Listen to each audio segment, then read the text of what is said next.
So the Greeks and the Romans understood the power of the mind-body connection. They really got it, that your body could develop a strong mind, and conversely, a strong mind, could develop and build a strong body. In other words, physical and mental well-being are inseparable. So that sounds good, but how does it relate to me? How does it relate to my everyday life? Well, my own experience with the power of the mind-body connection started when I was about to turn 40, and I decided I needed to get in the best shape of my life. Now, I didn't just need a little weight training. I was, to put it bluntly, a little chunky, like 25 pounds extra chunky.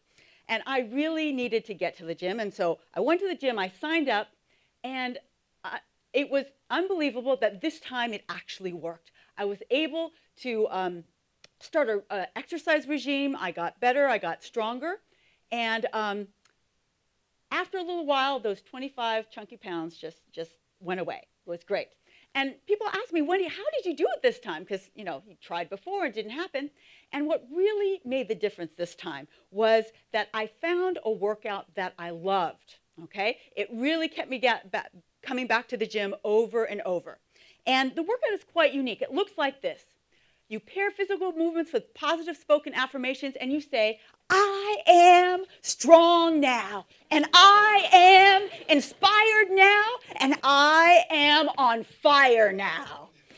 So, it is pairing physical words, physical moves with positive spoken affirmations. It's called Intensati, and it was developed by a fantastic fitness instructor in New York City named Patricia Moreno.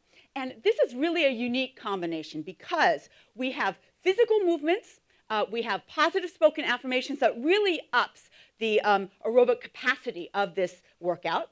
You have a memory component because you can't help but try and remember the moves, the affirmations, and the order in which they come. And you have a cognitive component because each of the affirmations are strung together so that you create a series. So you might be talking about being the master of your fate, or inspiration, or creating your own destiny. And finally, the workout always ends with a meditation. So we say in Intensati that the meditation really is the most important part because it allows those affirmations to really sink in. All I knew is that I loved it. I went to this workout. I felt like $1,000,000 when I came out. And it took a little while, several months, several years, in fact, but I got better and better. I got stronger and stronger. I pushed myself harder and harder. And then something amazing happened. When I reached a certain level of fitness, I realized that when I went to work, that I could pay attention better and longer and stronger. My memory was better. My working memory was better. And I've studied memory for the last 25 years, so I know a little bit about memory. And the best thing was that my level of energy went through the roof. Okay, so now what am I going to do with this improved memory, improved attention, and energy? Well, the first thing I did is I ran out and became an Intensati instructor.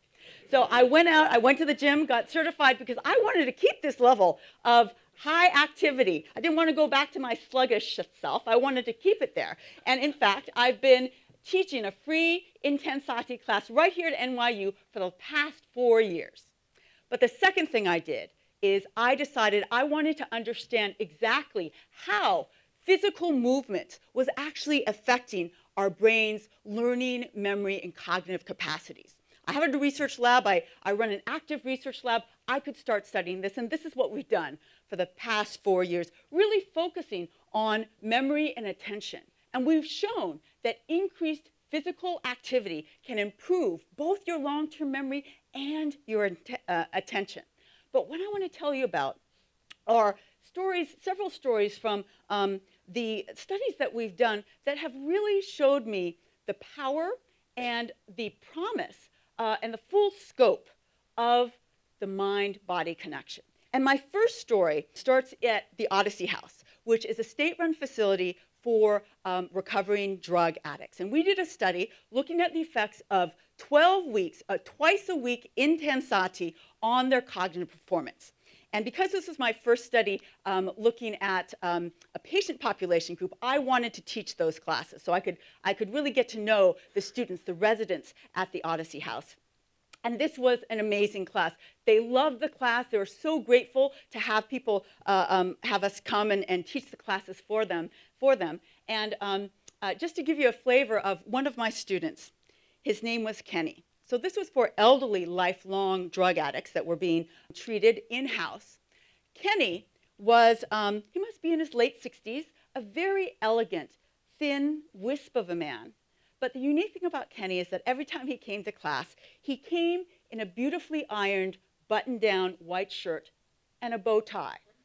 I'd never taught Intensati to a student in a bow tie, but he was wearing sneakers. He did change into his sneakers every time. Kenny also walked with a cane. And I told everybody in the class that if you have mobility issues, which several of them did, you can sit down, you can lean against the wall, or you can do the workout with your cane, whatever works for you. Kenny would have none of that. He'd walk into class slowly every day, throw that cane aside, and come up to the front, standing always to my left, and he took all the Intensati moves that I ever threw out at him, and he just took it in, and he did fantastic. But the thing that I wanted to share with you about this Odyssey House class is their response to the meditation. I call them my fierce meditators because I've never seen a class, and I've been teaching this for 4 years, I've never seen a class go into and go deeper into meditation as fast as they did. They would get in so deep that it was a wonderful atmosphere that they created. And I remember just sitting around in a circle during our meditation, and I would call them back out, and we would just kind of look at each other and say, yeah, that was good. I really got something out of that. I am grounded now. So the question is, what is meditation doing to your brain? The power of meditation. Well, we do know a little bit about the neuroscience of this. It's kind of a baby area of study in neuroscience. And we know that if you, normal people with no meditation training are put on a meditation protocol, then you can see improvements and increases in activity in brain areas important for attention and also impulse control. But we have a lot to learn there.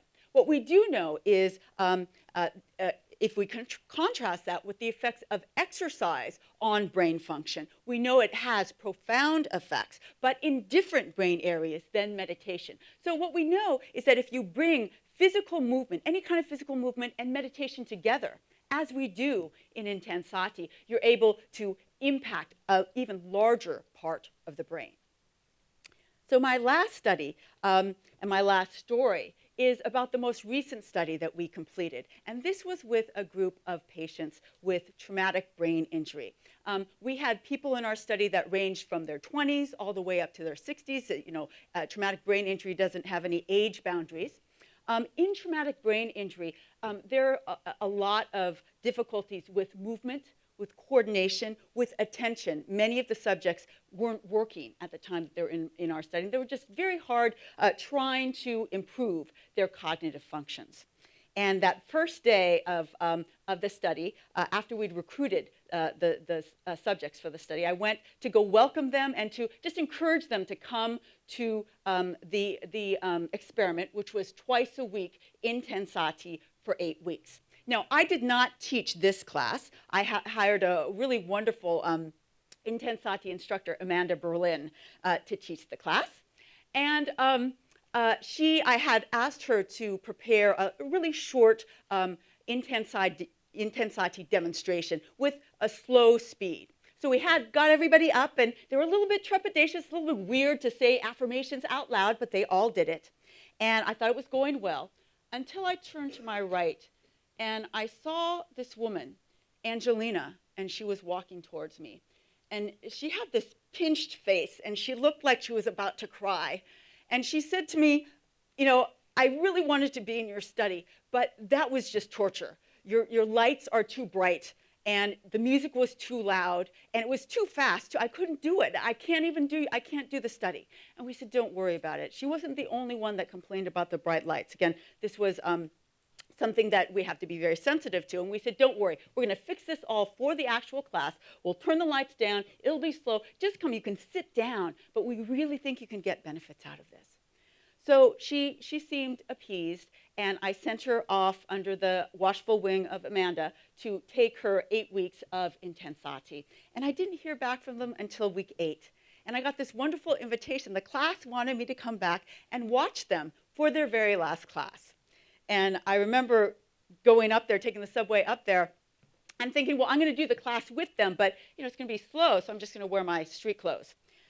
That was a mistake, because when we got into class, what I found was a class that was completely transformed.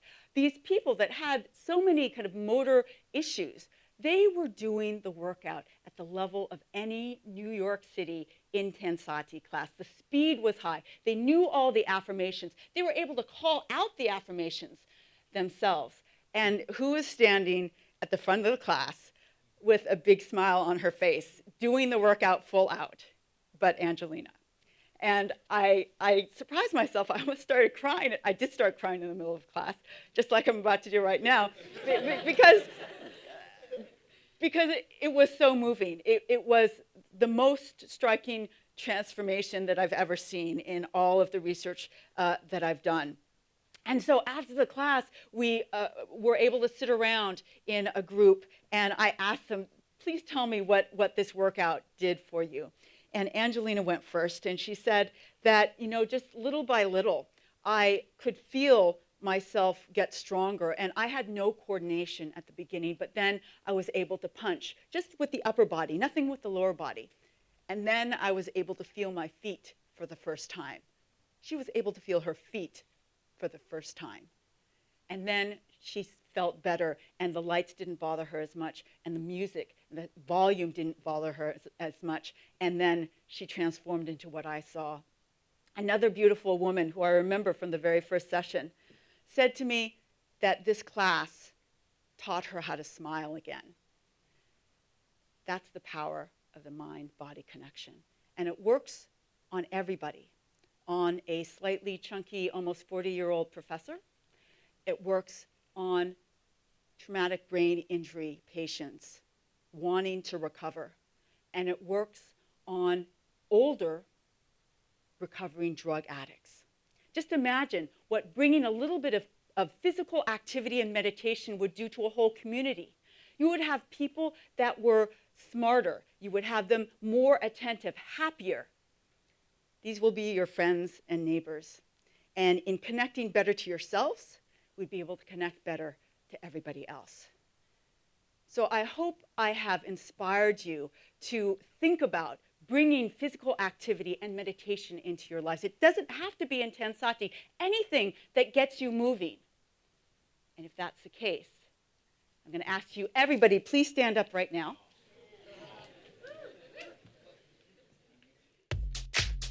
Okay, ready?